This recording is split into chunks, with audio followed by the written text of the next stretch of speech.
Hello students, हम discuss कर रहे हैं एंटीबायोटिक और एंटीबायोटिक्स लेक्चर की सीरीज में आज जो एंटीबायोटिक हम कवर करने जा रहे हैं वो है मैक्रोलाइड्स। ठीक है, मैक्रोलाइड्स जनरली आपके कौन से एंटीबायोटिक्स होते हैं आपके, अगर इन्हें सफिक्स से याद करना चाहो तो सारे जो भी एंटीबायोटिक जिनके आगे आपका थ्रोमाइसिन सफिक्स लगा होगा तो वो क्या है, आपके मैक्रोलाइड्स हैं। ये इनका आइडेंटिफिकेशन है।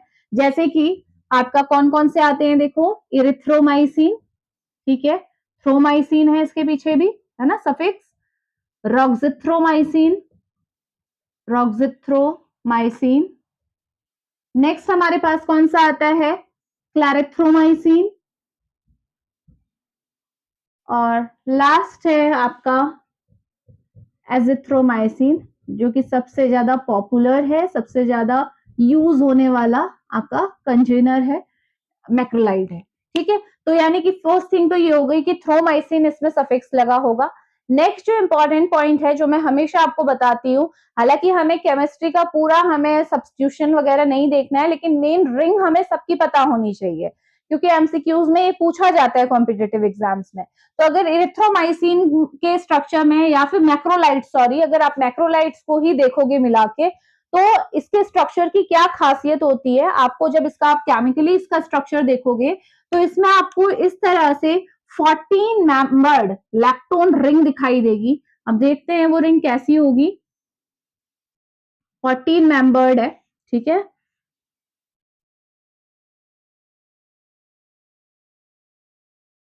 ये हो गई हमारी 14 मेंबर्ड लैक्टोन रिंग है, यानी कि लैक्टोन है तो यहां पे इसमें कहीं ऑक्सीजन आ जाएगा ओ।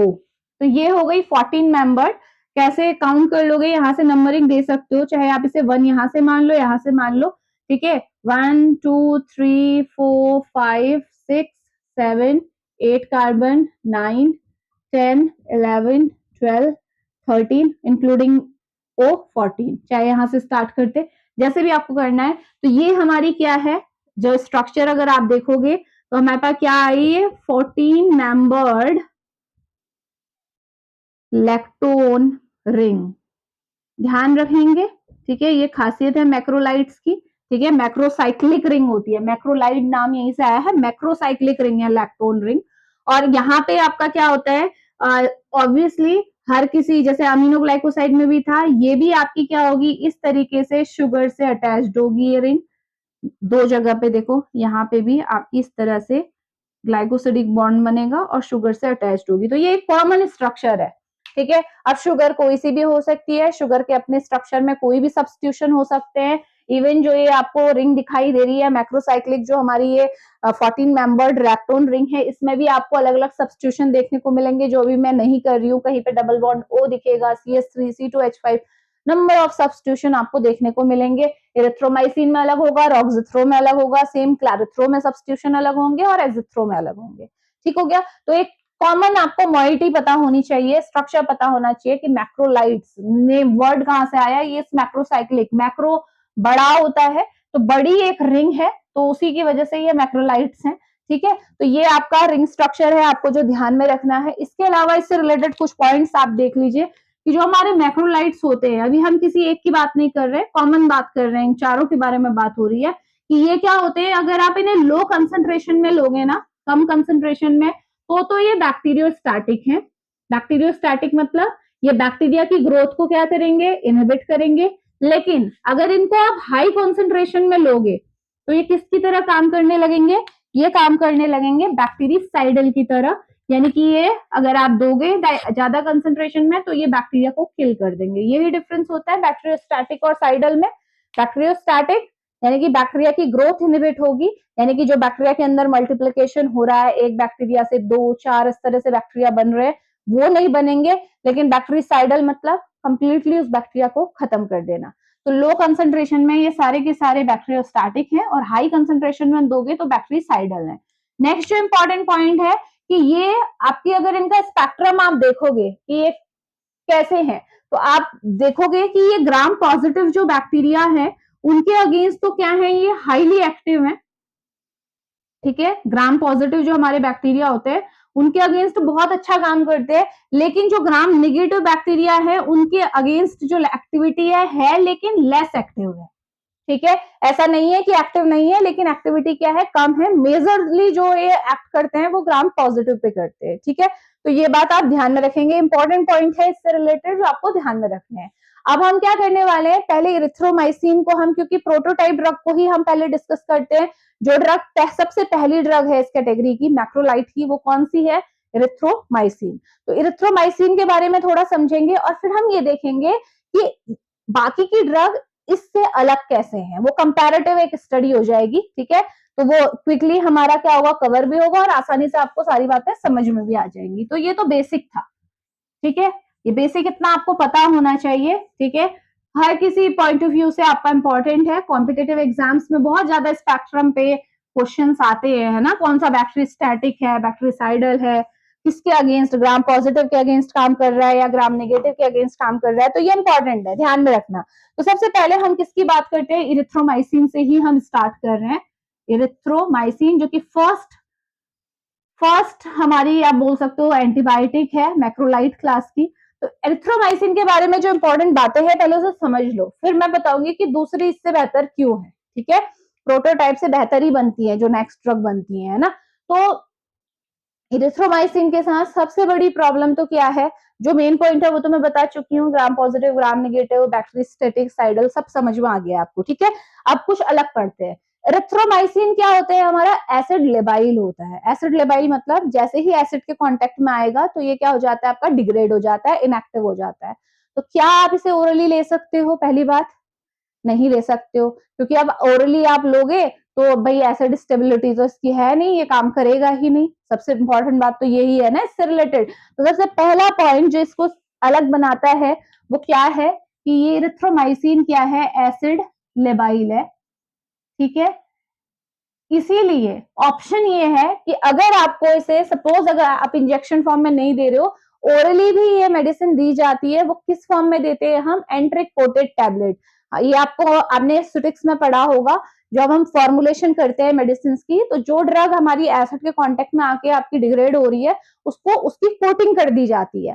कोटिंग करते हैं तो वो जो मेन हमारा एपीआई है वो एसिड के कांटेक्ट में ही नहीं आता है और काम बन जाता है ना। तो अगर इसे ओरली देना भी है तो हम कैसे देंगे, इसकी एंट्रिक कोटेड टैबलेट बना देंगे। ठीक हो गया, इतना पॉइंट आपको क्लियर होना चाहिए। तो सबसे पहला पॉइंट तो एसिड लेबाइल का ही है। ठीक है, इसके अलावा जो इससे रिलेटेड इंपॉर्टेंट बात है वो क्या है कि इसका जो आपका टिश्यू पेनिट्रेशन है ना वो अच्छा है, लेकिन अभी हम देखेंगे कि आप बोल सकते हो मैं 1 एरो लगा रही हूँ अप करके, तो ये है कि मतलब इसका टिश्यू पेनिट्रेशन अच्छा है।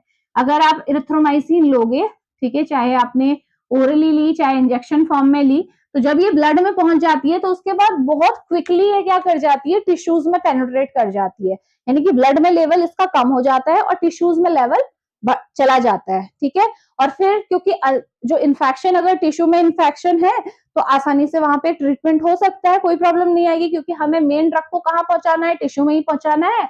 और इरिथ्रोमाइसिन का टिश्यू पेनिट्रेशन अच्छा है, बाकियों का इससे भी बहुत अच्छा है, तो इसलिए वो ज्यादा बेहतर है। तो जो टिश्यू पेनिट्रेशन ठीक है, तो फटाफट से कहाँ चली जाती है, हमारे टिश्यूज में चली जाती है। अगर इसकी टी हाफ की आप बात करो तो ठीक है, जो इसकी टी हाफ है, टी हाफ मतलब क्या होती है, हाफ लाइफ।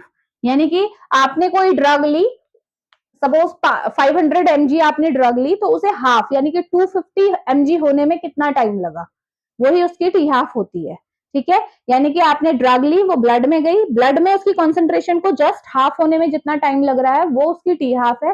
तो इसको कितना टाइम लगता है, देखो 1.5 आवर, यानी कि केवल 1.5 घंटे के अंदर ही ये क्या हो जाती है, अपनी इनिशियल कंसेंट्रेशन की आधी हो जाती है।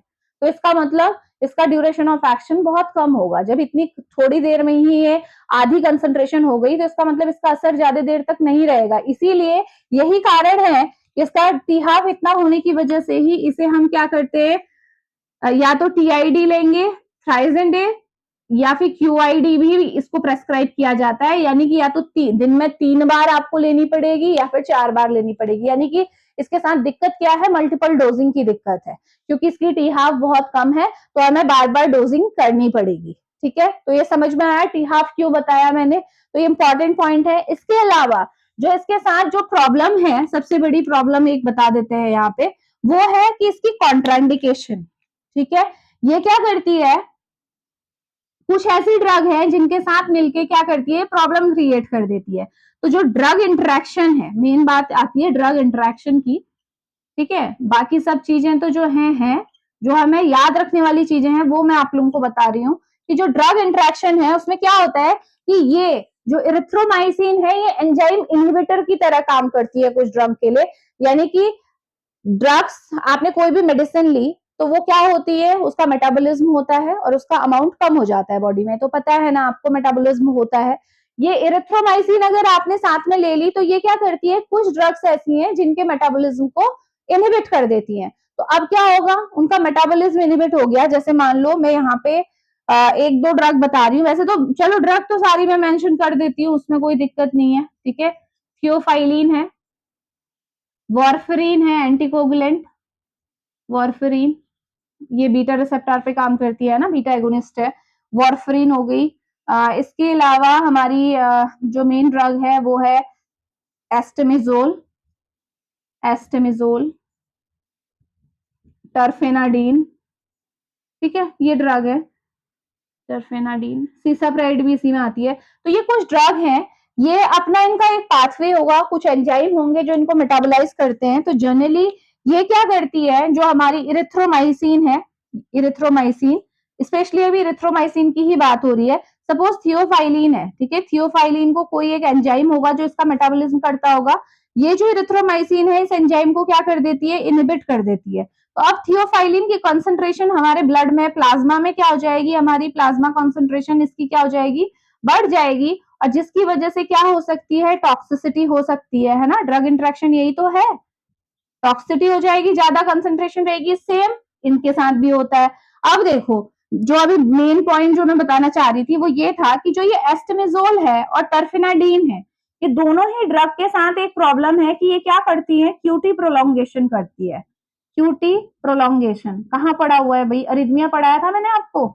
ठीक है, अरिथमिया में मैंने हार्ट की, जब आपको हार्ट बीट के बारे में बताया था, जो रिदम की बात कर रहे थे, हम क्या बोल रहे थे, PQRST वेव आती हैं, पढ़ा था ना।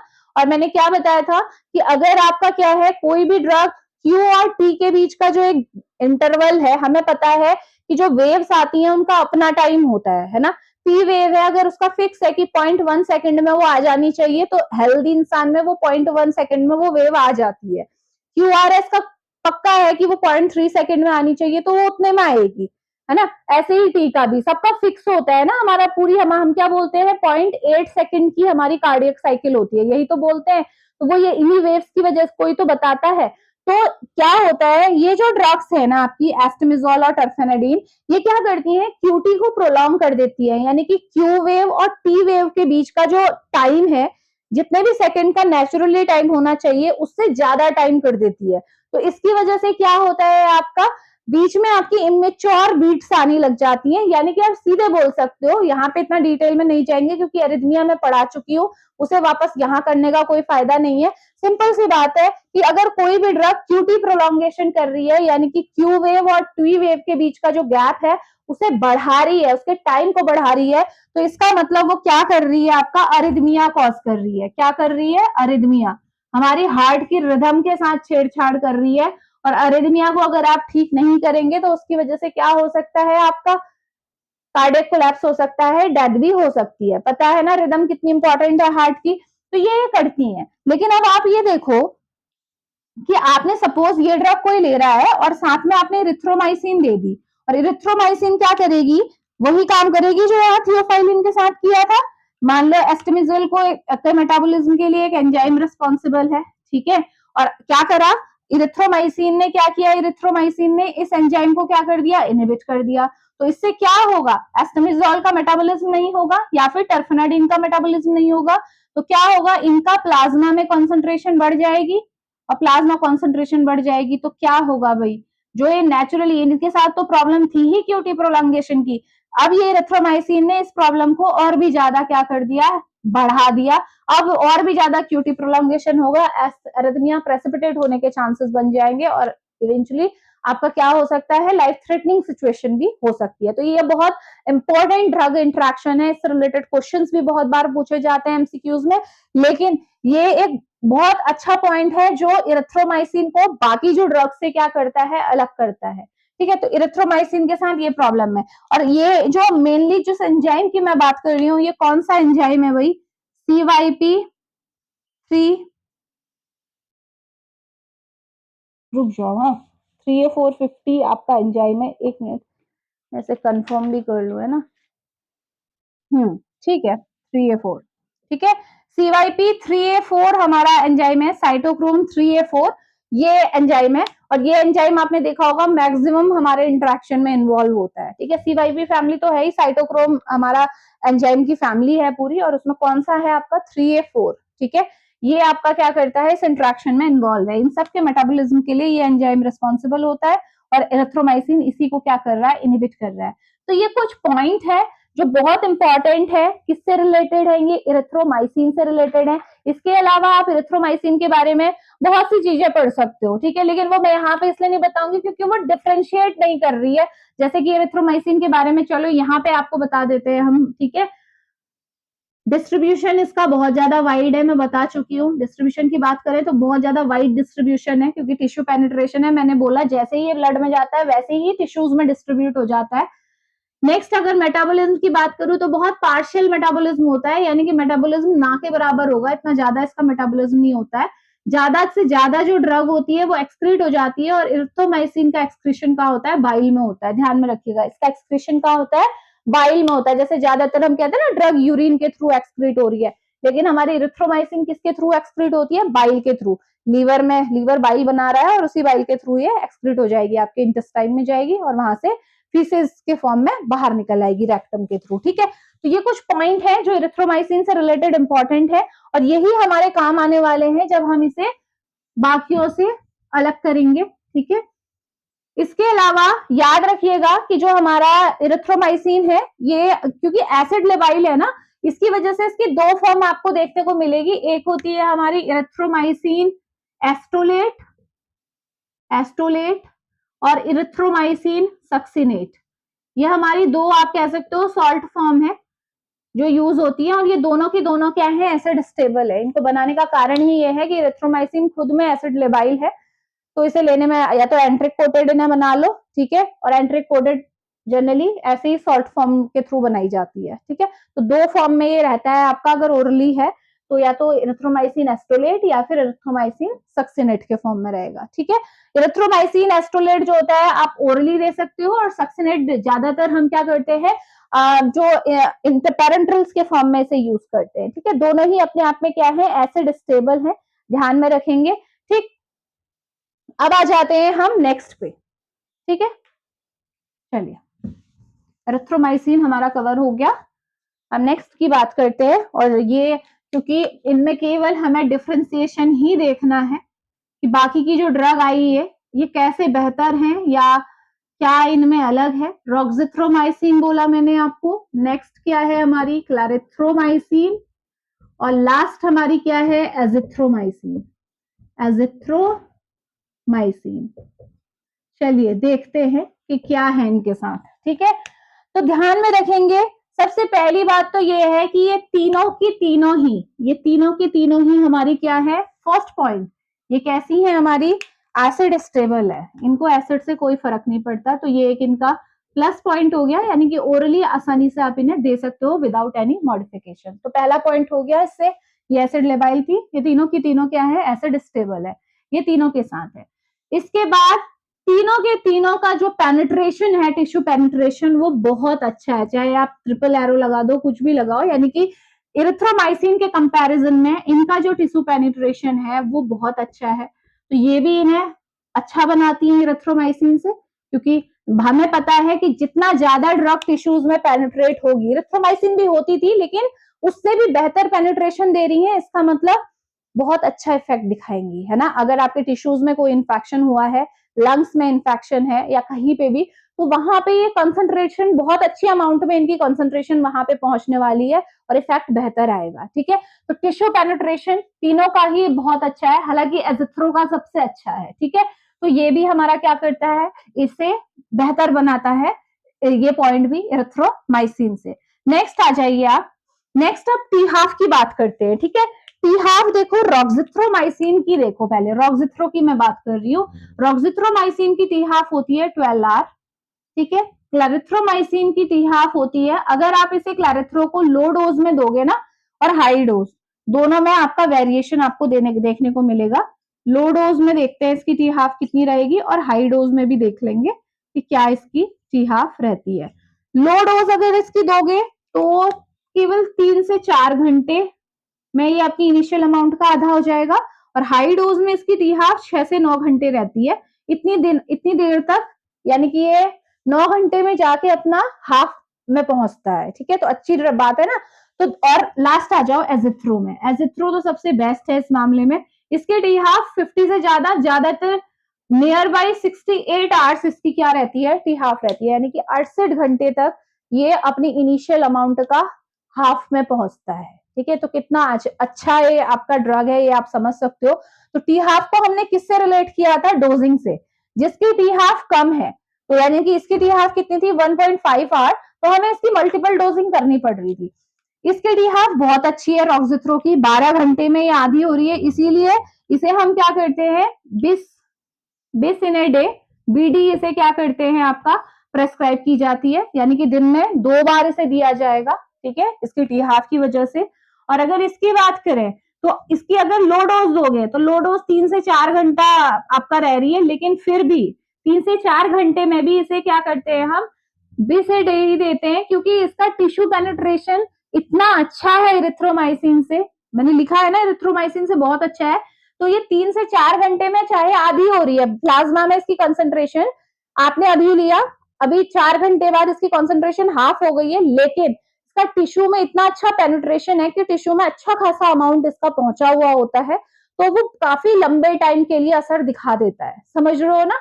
तो इसीलिए इसे भी हम क्या करते हैं, लो डोज में इसे हम 2 बार देंगे, और हाई डोज तो भाई केवल 1 बार देके काम चल जाता है, इसकी ओडी वंस ए डे, ठीक हो गया। क्योंकि इसका टिश्यू पेनिट्रेशन अगेन रॉक्जिथ्रो से भी अच्छा है, एरिथ्रो से भी अच्छा है, इसीलिए वही बात आ रही है कि टिश्यू पेनिट्रेशन जितना ज्यादा बढ़ता जाएगा उतना ज्यादा इसका आप कह सकते हो कि ड्यूरेशन ऑफ एक्शन भी बढ़ता रहेगा, ज्यादा लंबे टाइम तक असर करेगी। प्लाज्मा में कंसंट्रेशन कम हो रही है, उसमें आप कह सकते हो कि मैम यहाँ पे तो 12 घंटे लग रहे थे, यहाँ पे 9 घंटे लग रहे हैं, लेकिन बात यह है कि इसके कंपैरिजन में इसका टिश्यू पेनिट्रेशन ज्यादा अच्छा है, ये ज्यादा टाइम तक हमारा, ज्यादा टाइम तक और ज्यादा कॉन्सेंट्रेशन में टिश्यू में गई है, तो इसीलिए असर भी ज्यादा देर तक रहेगा इसके कंपैरिजन में, इसीलिए इसे ओडी दिया जाता है और इसे बीडी दिया जाता है, ठीक है। बिसेडे एजिथ्रोमाइसिन को आप देख लो, ये तो भाई खुद ही में यूनिक है, इसका टी हाफ इतना बेहतर है, बहुत लंबे टाइम तक असर करती है, इसीलिए इसे ओडी ही दिया जाता है, वंस ए डे इसे क्या दिया जाता है आपको, एजिथ्रोमाइसिन को दिया जाता है। तो टी हाफ डिस्कस करने का रीजन ये था, सबकी टी हाफ आपको पता होनी चाहिए। हालांकि जो इसका फार्माकोकाइनेटिक जो पैटर्न है ना, एक्सक्रीशन अलग अलग हो सकता है, ठीक है। आप देखोगे कोई ऐसी होगी जो, जैसे हमने एरिथ्रोमाइसिन की बात की थी कि हमने बोला ये बाइल में एक्सक्रीट होती है, इनमें से कुछ ऐसी होंगी जो यूरिन में एक्सक्रीट हो रही होंगी लाइक एजिथ्रोमाइसिन, कुछ ऐसी होंगी जो अगेन वही बाइल में एक्सक्रीट हो रही होंगी, तो ज्यादातर और बाकी की किस्म होती है यूरिन में ही एक्सक्रीट होती है। मेटाबॉलिज्म आपका स्लो और पार्शियली रहेगा, ठीक है। तो ये हो गई आपकी, और ओरल रूट से आप दे सकते हो। अब लास्ट पॉइंट आ जाता है ड्रग इंटरेक्शन का, ठीक है, जो हमने एरिथ्रोमाइसिन के साथ देखा था, और मेन इंटरेक्शन हम इसी पे फोकस करेंगे क्यूटी प्रोलॉन्गेशन में, कि ड्रग इंटरेक्शन ये जो हमारा एरिथ्रोमाइसिन था वो क्यूटी प्रोलॉन्गेशन कर रहा था इन ड्रग्स के साथ देने पे। लेकिन आपको ध्यान में क्या रखना है कि जो हमारी ये ड्रग है ना, रॉक्जिथ्रोमाइसिन, ठीक है, और क्लैरिथ्रोमाइसिन, ये दोनों सेम यही इंटरेक्शन शो करती हैं, ड्रग इंटरेक्शन सेम रहेगा, यानी कि आप कभी भी अगर ये ड्रग ले रहे हो, ये इनमें से कोई सी भी ड्रग ले रहे हो, तो आप रॉक्जिथ्रो एरिथ्रोमाइसिन तो नहीं दोगे, आप रॉक्जिथ्रो और क्लैरिथ्रो को भी नहीं दे सकते, ये दोनों भी ऐसे ही इंटरेक्ट करेंगी, ठीक है। लेकिन एजिथ्रोमाइसिन के साथ ये प्रॉब्लम नहीं है, एजिथ्रोमाइसिन इस टाइप का कोई इंटरेक्शन नहीं दिखाती है, इसीलिए एजिथ्रोमाइसिन इतना ज्यादा यूज की जाती है और सेफर ड्रग है। समझ में आ गया। तो ड्रग इंटरेक्शन इन दोनों का सेम रहेगा एरिथ्रोमाइसिन की तरह, लेकिन एजिथ्रोमाइसिन का ये इंटरेक्शन नहीं रहता है, ये इस तरीके से आपकी इन ड्रग्स के मेटाबॉलिज्म को इनहिबिट नहीं करता है, इसीलिए एजिथ्रोमाइसिन इस कंसर्न में आपका क्या है, सेफर ड्रग है। ठीक है, तो ये आपको ध्यान में रखेंगे। अब देखिए ये तो हमारा मेन पॉइंट हो गए। ठीक है, तो आपको समझ में आ गया कि कहाँ कहाँ हम इसे क्या कर सकते हैं, कैसे कैसे इसे हम डिफ्रेंशिएट कर सकते हैं। अब बात करते हैं, देखो इनके हो गया एक कवर। अब बात करते हैं कॉमन इनके एडीआरस की। ठीक है, कॉमन एडीआर भी बोल लो, ये जो एडवर्स रिएक्शन है ये भी हमारी एजिथ्रोमाइसिन के साथ इतनी ज्यादा नहीं होती है। ठीक है, बाकियों के साथ होती है, जैसे कि कौन कौन सी आपकी प्रॉब्लम है वो देख लो आप। ठीक है, एडीआर कौन कौन से हैं, एडीआर कॉमन एडीआर है, एक तो हो गया जीआई डिस्टरबेंस होती है, गैस्ट्रोइंटेस्टाइनल ट्रैक में आपको बहुत ज्यादा आपको पेन, आपको इरिथ्रोमाइसिन लेने के बाद पेन हो सकता है, एपिगैस्ट्रिक पेन।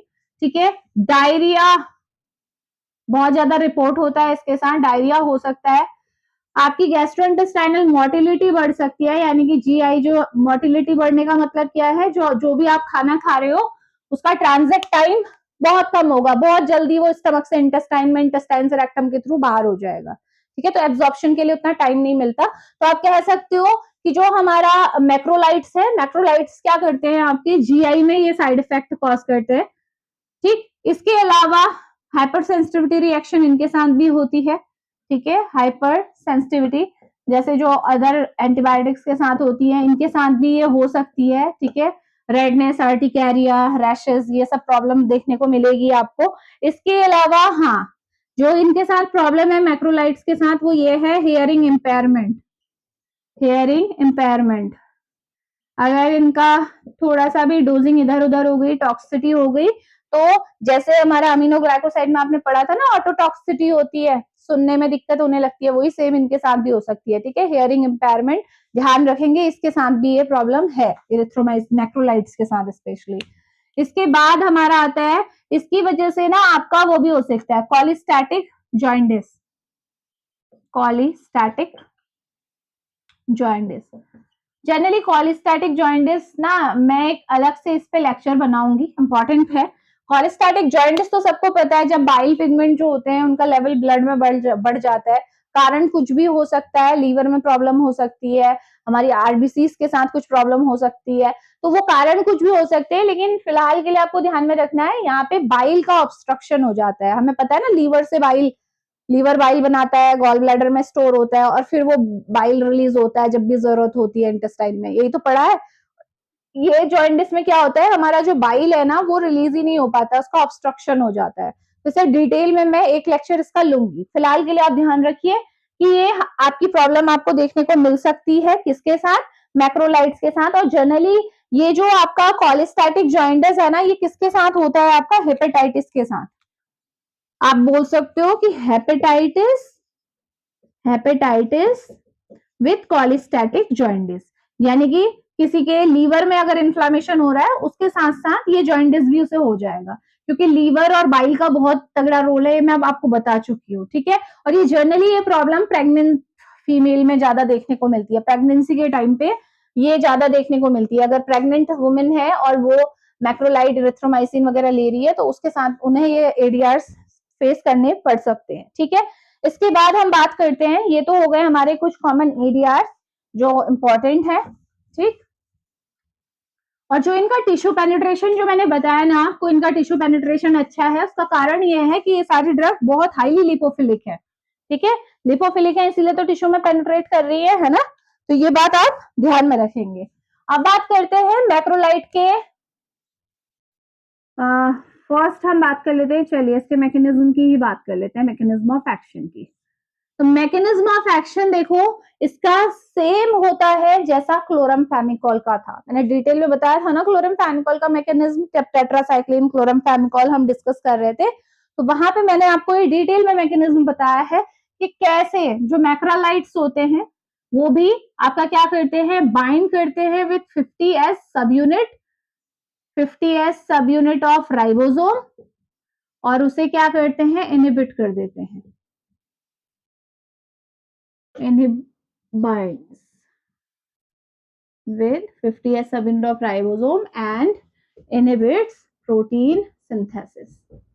अब आपको ये हम हर बार जब पढ़ रहे हैं तो हम प्रोटीन सिंथेसिस देख रहे हैं, हालांकि शॉर्ट में, डिटेल में तो आपको आप देख सकते हो, मैं इसके भी डिस्क्रिप्शन बॉक्स में आपको लिंक दे दूंगी प्रोटीन सिंथेसिस का, ताकि आपको पता चल सके कि प्रोटीन सिंथेसिस एग्जैक्टली हो कैसे रही डिटेल में। तो अभी होता क्या है, मैं शॉर्ट में जाऊंगी। तो हमें पता है कि हमारे सेल बैक्टीरिया के अंदर प्रोटीन कैसे सिंथेसाइज होती है, ऑब्वियसली राइबोसोम में ही होती है। जैसे हमारे राइबोसोम में होती है हमारी प्रोटीन बनती है, वैसे ही बैक्टीरिया के राइबोसोम में भी आपकी प्रोटीन बनती है। ठीक है, तो क्या होता है, जो बैक्टीरिया का राइबोसोम होता है हमें पता है उसमें 2 सब यूनिट होती हैं। एक हो गई है हमारी 30 सब यूनिट 30S, और एक होती है हमारी 50S सब यूनिट जो अभी आएगी।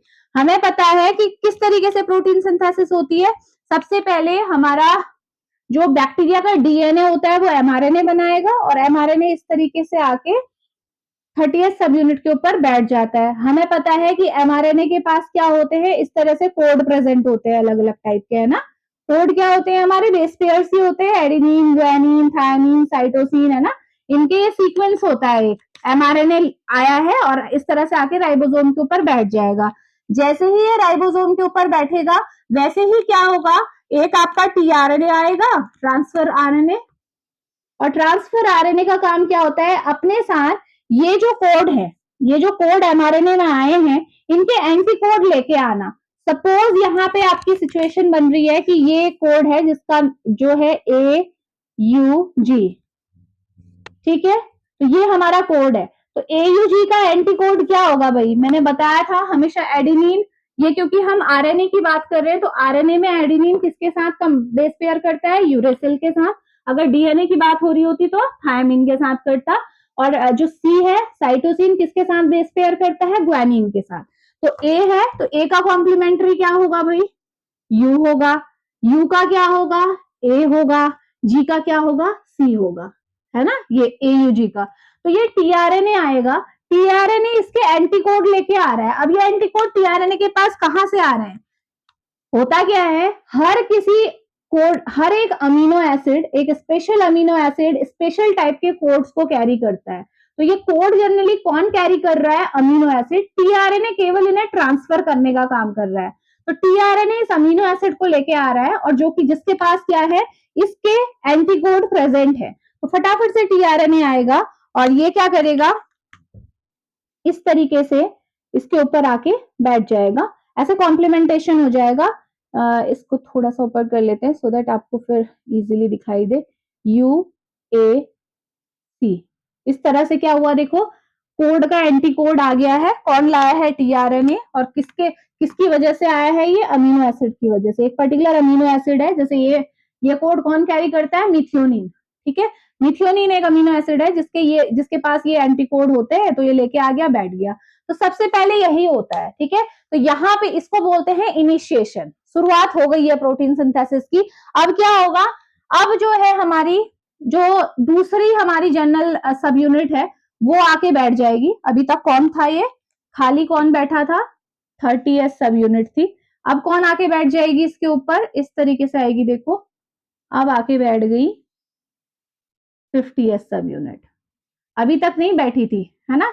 जब ये इनिशिएटर कॉम्प्लेक्स आ गया, ये पहला कॉम्प्लेक्स बन गया है, तो अब आके 50S सब यूनिट 30S के ऊपर आके बैठ गई है। अब इसके बाद क्या होगा, इसके बाद आपको पता होना चाहिए कि 50S किस तरीके से बैठती है। 50S को अगर आप देखोगे तो ये जो इनिशिएटर जो है रीजन, इनिशिएशन जहां पे हुआ है, ये कौन से रीजन में आता है, जो हमारी 50S सब यूनिट है इसमें 3 साइड होती है, ई साइड, पी साइड, ए साइड। तो पी साइड में ये रहता है, ठीक है, पी साइड में ये कॉम्प्लेक्स आएगा। ए साइड भी अभी खाली है, ई साइड भी अभी खाली है फिलहाल के लिए। अब क्या होगा, अब इसका तो एंटी कोड आ चुका है, AUG का एंटी कोड आ चुका है। अब नेक्स्ट कोडॉन की बारी आती है। तो नेक्स्ट सपोज कोई भी होता तो सेम यही प्रोसेस होती, टीआरएनए आता, दूसरा टीआरएनए किसी एक अमीनो एसिड को लेके आता जिसके पास इसके कोड होते, और इस तरह से क्या होता, कॉम्प्लीमेंटेशन हो जाता। ठीक है, कोड का एंटी कोड आ जाता। अब मैं स्पेशली AUG वगैरह के कॉन्सेप्ट में नहीं जा रही हूँ। तो सिंपल क्या हुआ, ये लेके आ गया और ये एक पर्टिकुलर अमीनो एसिड को लेके आएगा, क्योंकि उसी के पास इसके कोड प्रेजेंट होंगे, एंटी कोड प्रेजेंट होंगे।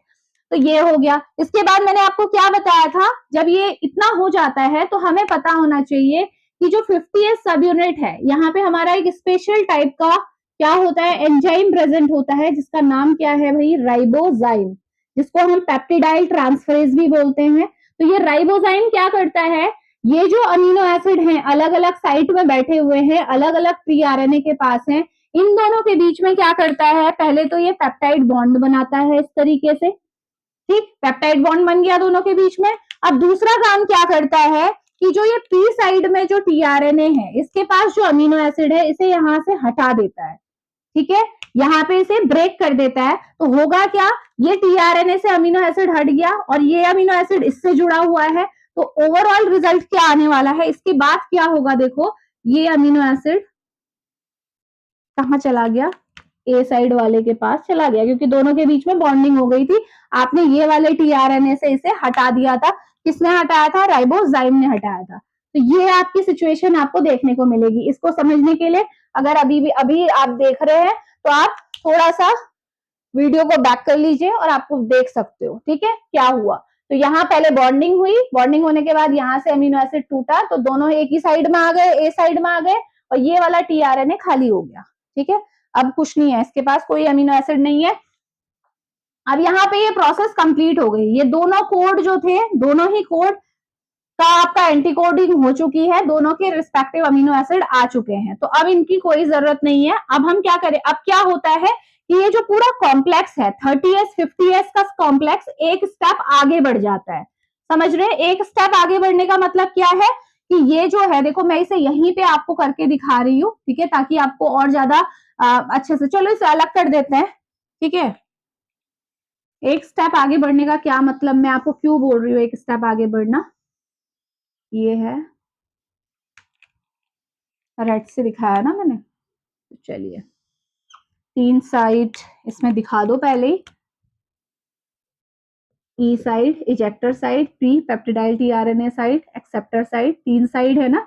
तो अभी आपने क्या देखा था, अब जब ये पूरा कॉम्प्लेक्स एक स्टेप आगे बढ़ जाएगा तो क्या होगा, देखो एक स्टेप आगे बढ़ेगा तो जो ये टीआरएनए है, ये वाला टीआरएनए है, ये कौन सी साइड में आ जाएगा, आपका जो खाली टीआरएनए है वो इजेक्टर साइड में आ जाएगा, ठीक है, और जो पी साइड में, जो ये ए साइड में अभी है, वो पी साइड में आ जाएगा। इस तरीके से देखो, एक पॉइंट खिसक रहा है ना, पूरा कॉम्प्लेक्स खिसका है, याद रखिएगा।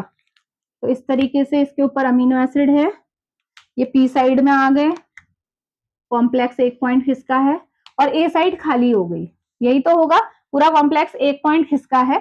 और तो ये हमारा, आप कह सकते हो यहाँ पे तो इन दोनों की तो कोडिंग हो चुकी थी, जो यहाँ पे AUG था इसकी कोडिंग हो गई थी, इसके बाद वाले की कोडिंग हो गई थी। अब ये नए जो कोडॉन है इनकी कोडिंग होगी, ये जो नए कोडॉन आपको दिख रहे हैं ये वाले, इनकी बारी आ चुकी है, अब ये कॉम्प्लेक्स इसके ऊपर आ चुका है, इसीलिए ये पोजिशनिंग चेंज हो गई है। अब क्या होगा, नया टीआरएनए आएगा, सेम वही होगा, नया टीआरएनए आएगा ए साइड में इस तरीके से, और अपने साथ ऑब्वियसली इसके क्या लेके आएगा, एंटीकोड लेके आएगा। और एंटीकोड कौन कैरी करता है, अगेन वही बात हो गई कि भाई एक पर्टिकुलर अमीनो एसिड होगा जो इसको कोड को लेके आएगा। अब वही होगा इन दो, यहाँ पे पी साइड और ए साइड में जो हमारे अमीनो एसिड है वही राइबोजाइम काम करेगा, और फिर आपका पेप्टाइड बॉन्ड बनेगा। कैसे बनेगा पेप्टाइड बॉन्ड, हमेशा ध्यान रखना, जो अमीनो एसिड सबसे पहले है ना, जैसे मिथियोनिन सबसे पहले था ना, जो चेन स्टार्ट हुई थी उसमें मिथियोनिन सबसे फर्स्ट पॉइंट पे था, तो ये फर्स्ट पॉइंट पे ही रहेगा, ठीक है। जो बॉन्डिंग होगी वो किसके साथ होगी, ऊपर वाले के साथ होगी। तो ये जो पहला, ये जो दूसरा है इसके साथ बॉन्डिंग होगी, ब्लू कलर से दिखाया था ना मैंने मिथियोनिन को, या ब्लू से दिखाया था या ब्लैक से दिखाया था, अब ये वो है कंफ्यूजन, ब्लैक से दिखाया था क्योंकि यहाँ से ये ट्रांसफर हुआ था ना, तो मिथियोनिन फर्स्ट पोजीशन में था, तो इसे हटाओ, ब्लैक मिथियोनिन को दिखा रहा है। तो जो ये बॉन्डिंग होगी ना, ये बाद वाले के साथ होगी, ध्यान में रखिएगा, पेप्टाइड बॉन्ड बना, मिथियोनिन ऊपर ही रहेगा, हमेशा जो मिथियोनिन की पोजीशन है वो ऊपर ही रहेगी, बॉन्ड बनेगा, अगेन वही होगा, यहाँ से ये टूट जाएगा, पेप्टिडाइल ट्रांसफरेज जो एंजाइम है उसने इसे तोड़ दिया, राइबोजाइम ने तोड़ दिया। अब क्या सिचुएशन आ जाएगी भाई, ये वापस से टूटने की वजह से ब्लू नीचे आएगा, इसके ऊपर पेप्टाइड बॉन्ड, क्योंकि इन दोनों के बीच में पेप्टाइड बॉन्ड बने थे, ब्लैक वाला जो सबसे फर्स्ट अमीनो एसिड था मिथियोनिन वो सबसे ऊपर आ जाएगा। और ऐसे करते करते अब ये हो गया, इसको भी, इसकी भी कोडिंग हो गई है, फिर एक पॉइंट ट्रांसफर होगा ये कॉम्प्लेक्स, फिर नेक्स्ट की कोडिंग होगी, ऐसे कोडिंग होती रहेगी, तब तक कोडिंग होगी जब तक टर्मिनेटिंग कोडॉन ना आ जाए। जैसे ही मान लो यहाँ पे वो कोडॉन है, ठीक है, टर्मिनेटिंग कोडॉन कौन होते हैं आपके, UAA, UAG या UGA, इनमें से कोई सा भी अगर आ गया, मान लो ये UGA है, आ गया कॉम्प्लेक्स के इसके ऊपर आ गया, यानी कि ए साइड में अगर ये कोडॉन आ जाएगा तो सीधे सीधे क्या हो जाएगी, ये चेन टर्मिनेट हो जाएगी। ठीक है, पूरा मैंने मैकेनिज्म आपको बताया हुआ है, कैसे हमारी जो रिलीजिंग प्रोटीन होती है वो यहाँ पे आके बैठ जाती है ए साइड में और चेन टर्मिनेट हो जाती है। तो इस तरीके से प्रोटीन सिंथेसिस कंप्लीट होती है, पॉलीपेप्टाइड चेन बननी बंद हो जाती है। तो ये पूरा क्या है, इस तरीके से हमारी प्रोटीन सिंथेसिस होती है, ये हमने पढ़ा है। तो ये जो हमारा मैक्रोलाइट्स है, ये क्या करते हैं, मैक्रोलाइट्स क्या करते हैं, 50s सब यूनिट पे जाके बाइंड होते हैं। इनकी बाइंडिंग साइट क्या होती है, राइबोजाइम। अब 50s सब यूनिट में भी आपको पता होना चाहिए कि ये कहाँ बाइंड होते हैं, राइबोजाइम में। और ये राइबोजाइम का जो फंक्शन है ना, राइबोजाइम क्या कर रहा था, दोनों अमीनो एसिड के बीच में पहले पेप्टाइड बॉन्ड बना रहा था, फिर उसे ब्रेक कर रहा था। तो ये दोनों ही फंक्शन को क्या कर देगा, इनहिबिट कर देगा। और आप जानते हो अगर पेप्टाइडेशन ही नहीं हो रहा है, जो दोनों के बीच में पेप्टाइड बॉन्ड बन रहे थे अमीनो एसिड के बीच में, और जो फिर आपका शिफ्टिंग हो रही थी वो नहीं हो रही है, अगर शिफ्टिंग नहीं होगी तो जो ये फिर कॉम्प्लेक्स है ये ट्रांसलोकेट भी नहीं होगा, जिसको हम ट्रांसलोकेशन, जो ये कॉम्प्लेक्स यहाँ से यहाँ खिसका था एक पॉइंट, इसको क्या बोलते हैं, ट्रांसलोकेशन। तो हम कह सकते हैं कि मैकेनिज्म इसकी वजह से क्या होगा, राइबोजाइम जब इनहिबिट होंगे तो एक तो क्या होगा, हमारा इनहिबिशन होगा किसका, चेन एलोंगेशन का, पेप्टाइड चेन नहीं बनेगी, ठीक है, क्योंकि पेप्टाइड बॉन्ड ही नहीं बन रहे हैं, ना वो ब्रेकेज हो रही है। जब ये पेप्टाइडेशन वगैरह नहीं हो रही है तो राइबोजाइम, ये जो राइबोसोमल जो कॉम्प्लेक्स है 30s 50s का, ये क्यों आपका ट्रांसलोकेट होगा, क्यों अपनी पोजीशन चेंज करेगा, तो यानी कि हमारा क्या होगा, जो ट्रांसलोकेशन है वो भी क्या होगा, इनहिबिट हो जाएगा। और ओवरऑल हम कह सकते हैं कि प्रोटीन सिंथेसिस हमारी क्या हो गई, स्टॉप हो गई। अब प्रोटीन ही सिंथेसाइज नहीं हो रही है बैक्टीरिया के अंदर, तो इसका मतलब बैक्टीरिया क्या करेगा, आपका बैक्टीरिया की ग्रोथ ही नहीं होगी, है ना। और ज्यादा केस में क्या हो जाएगा, कभी अगर इसका हम जो बैक्टीरिसाइडल इफेक्ट देखने को बोलते हैं, तो उसमें क्या होगा कि जो प्रोटीन है, ठीक है, कभी कभी क्या होता है कि जो प्रोटीन होती है वो क्या होती है, गलत प्रोटीन बनने लग जाती है। इस वजह से जब ये आपके बेसिकली मैक्रोलाइड अगर आपके क्या करेंगे 50s ये राइबोसोम में बाइंड होते हैं, तो उसकी वजह से जो प्रोटीन है वो नॉन फंक्शनल बन जाती है, और जिसकी वजह से बैक्टीरिया ज्यादा कंसेंट्रेशन में बैक्टीरिया क्या कर जाता है, लाइज्ड हो जाते हैं, टूट जाते हैं। तो वो बैक्टीरिसाइडल इफेक्ट है, जो स्टार्टिंग में मैंने बोला था कि लो डोज में बैक्टीरिस्टैटिक है, हाई डोज में बैक्टीरिसाइडल है। तो इस तरीके से आप इसका मैकेनिज्म को स्टडी करते हैं, ठीक है। तो ये है कि मैकेनिज्म ऑफ मैक्रोलाइड, चारों का सेम ही होगा, मैक्रोलाइड है क्योंकि, ठीक है। तो ये हमारा इंपॉर्टेंट पॉइंट है। इसके अलावा जो पॉइंट ध्यान में रखने हैं वो क्या है, लास्ट है आपका यूजेस, ठीक है। यूजेस थोड़ा सा देख लेते हैं, फिर हमारा मैक्रोलाइट्स भी कवर हो जाएंगे, ठीक है। चलिए, मैकेनिज्म हो गया है, अब हम बात करेंगे अबाउट यूजेस, कहाँ कहाँ हम मैक्रोलाइट्स को यूज कर सकते हैं। तो देखो, सबसे पहला जो इसका यूज है ना मैक्रोलाइट्स का, कोई सा भी आप उठा लीजिए, एरिथ्रोमाइसिन, ज्यादातर एजिथ्रो को ही यूज करते हैं, ठीक है, मैं बता चुकी हूँ रीजन क्या है, सारा कुछ देख चुके हैं। तो जो हमारा मेनली जो हमारी मैक्रोलाइट्स यूज होती हैं वो पेनिसिलिन के ऑल्टरनेट के तौर पे यूज कर सकते हैं, ठीक है।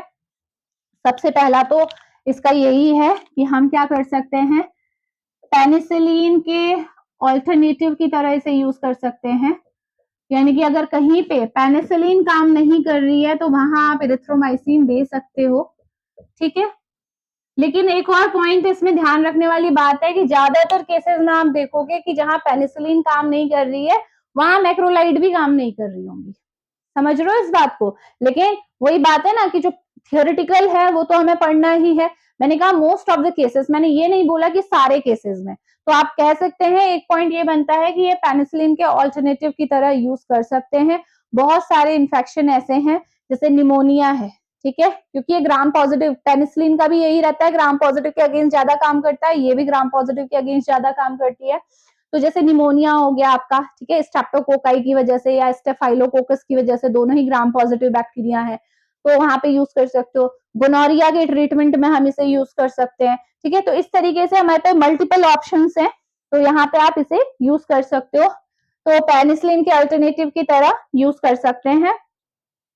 आप मेंशन करना चाहो तो आप कर सकते हो।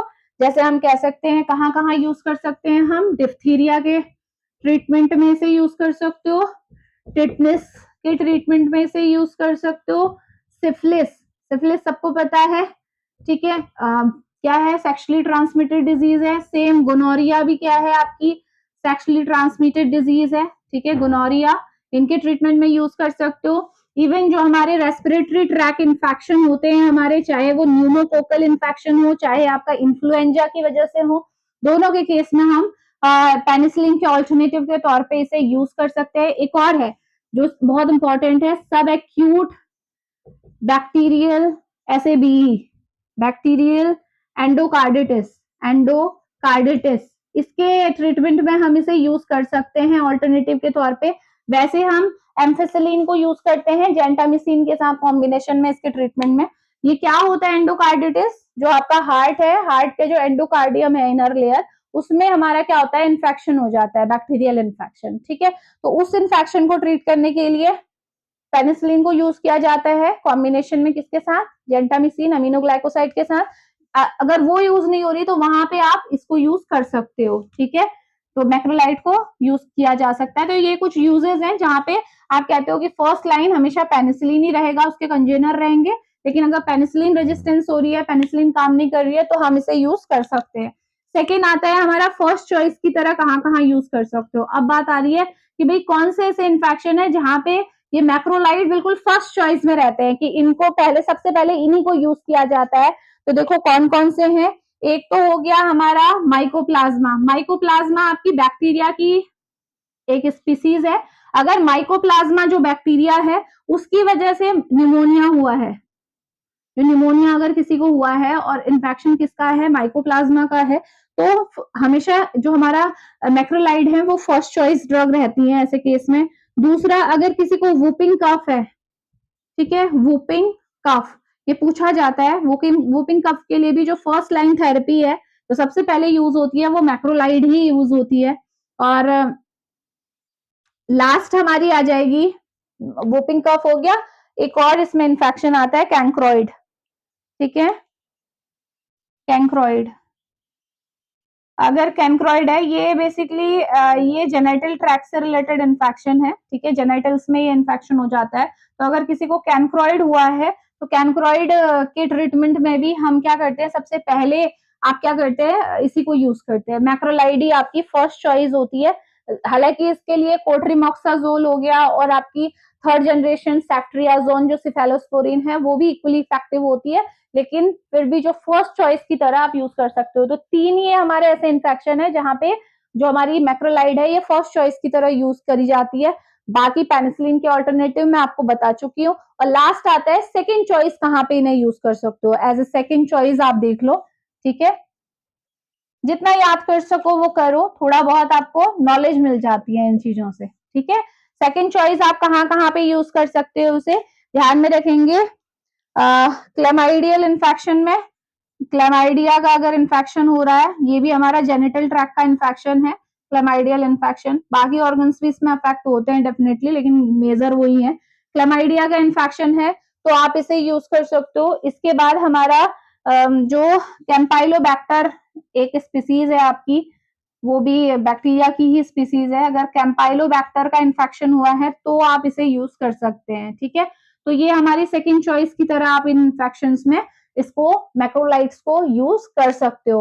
अब बात ये आती है ना कि जो हमारी अदर है, ठीक है, ये तो आपका सेम इरेथ्रोमाइसिन के चाहे सब में इन्हें आप इंक्लूड कर लीजिए, इनके यूजेस है, लेकिन ध्यान में क्या रखना है आपको कि जो हमारी क्लैरिथ्रोमाइसिन है, ठीक है, क्लैरिथ्रोमाइसिन, अगर आपने पढ़ा है तो आपको पता होगा कि क्लैरिथ्रोमाइसिन कोई ऐसी बीमारी है जहां पे क्लैरिथ्रोमाइसिन आपने उसके ट्रीटमेंट में देखा था, anti ulcer, H pylori infection देखा था ना।